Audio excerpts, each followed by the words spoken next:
Hey guys, how's everybody doing today? This is Liz Schote, registered dietitian and director of clinical nutrition at Jackson Purchase Medical Center, coming back with you again for another Learning with Liz session today. Last week we talked about carbohydrates and what carbohydrates are and how much that we need. And actually I need to kind of finish a question with that, or an answer to a question that someone had, was how much carbohydrates should we have in a day. And what's recommended is it's a range, so it's anywhere from 40 to 60% of our total calories should come from carbohydrates, but with the minimum amount of around 130 grams per day.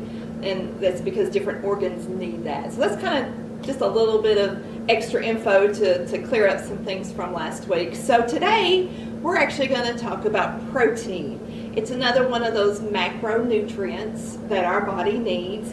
We need protein every day to stay healthy.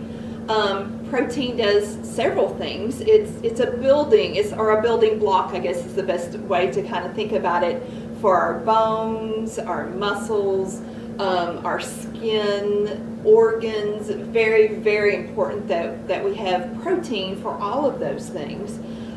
It also repairs different things. If we had a deep cut on our arm, or if someone was in the hospital and they had some type of sore on their body, it's very important that patient get protein so those things can heal. So like I said, protein is so very important. But there are some people who have to watch how much protein intake that they have, especially if they have some things like some kidney disease. They may have to watch some of their protein intake for that. So that particular answer of how much protein you do for that would need to come from your physician about that. So since we said why we need it, how much do we need in a day? So again, this is a range. Anywhere from 10 to 35% of our total calories should come from protein, with an average of about 20% of our calories coming from protein. So there's a lot of different foods that we get protein from. So I'm going to kind of just show you some examples that I have here and where we find protein and how much protein happens to be in some of those things. So the first thing we're going to kind of look at is we're going to look at our meats, okay? So it doesn't matter if it's chicken, if it's beef, if it's pork, turkey, fish. They all have around 7 grams of protein in 1 ounce of meat. So usually we like to tell a person, let's have about 3 ounces of meat with, say, lunch and supper. Or other words, we kind of say look like a deck of cards. So this is about 3 ounces of some fish here. And like I said, that has around 7 grams of protein in 1 ounce. So if we're saying 3 ounces, then that means that has 21 grams of protein in that.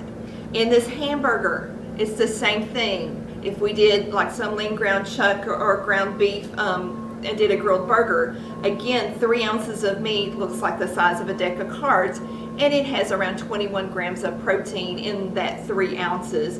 Or in this chicken leg also, again, around 3 ounces of meat is equivalent to around 21 grams of protein in that.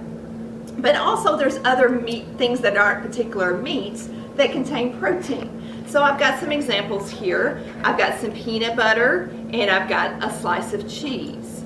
Okay, so with this peanut butter and 2 tablespoons of peanut butter, you get 7 grams of protein in that. So that's a great item for somebody to have who maybe they might not like to eat a lot of meat items. So let's get some peanut butter in there. Cheese. Again, 1 ounce of cheese is going to have around 7 grams of protein in it. Now, some cheeses can have a lot of fat, and we're going to talk about fat next week, but that's, again, around 7 grams of protein in that. But there's also some other food items that we're going to get protein in. So, like in this carton of milk, that's 1 cup of milk, and then with milk, we're actually getting around 8 grams of protein in this milk. as well as in this yogurt. Again, we're getting around 8 grams of protein in that yogurt. Now, there are some yogurts that have more protein than that, such as some of your Greek yogurts have around 12 to 15 grams of protein. So that's a great way to get in some protein. So let's look at a few other things that you're going to get protein in. These are some dried beans. So actually, some of our vegetables contain protein in them. So in these dried beans, in a half a cup once they're cooked, you're actually getting around 3 grams of protein contained in them. But then we have some graham crackers, and we think, do they have protein in them? Actually, they have a very small amount. They have around 2 grams of protein in 3 graham crackers. And then again, here's some more peanut butter. And like I was talking about earlier, 2 tablespoons of peanut butter is going to give us around 7 grams of protein. So let's look, though, at a couple of things that don't have protein in them. And so we're looking at, say, fruit, for instance. Here's some applesauce, and here's an apple. They only contain carbohydrates. They do not contain any protein in them at all. Fats do not contain any protein in them either. So we're going to get protein from our meat items, from a lot of our dairy products, as well as some starchy, we call them starchy vegetables, as well as things like crackers. Actually, even popcorn has a little bit in it. So we're getting some protein from those. So it's, like I said, it's very, very important that we have protein every single day, and trying to make sure that we have enough that it's going to help with repair with our body.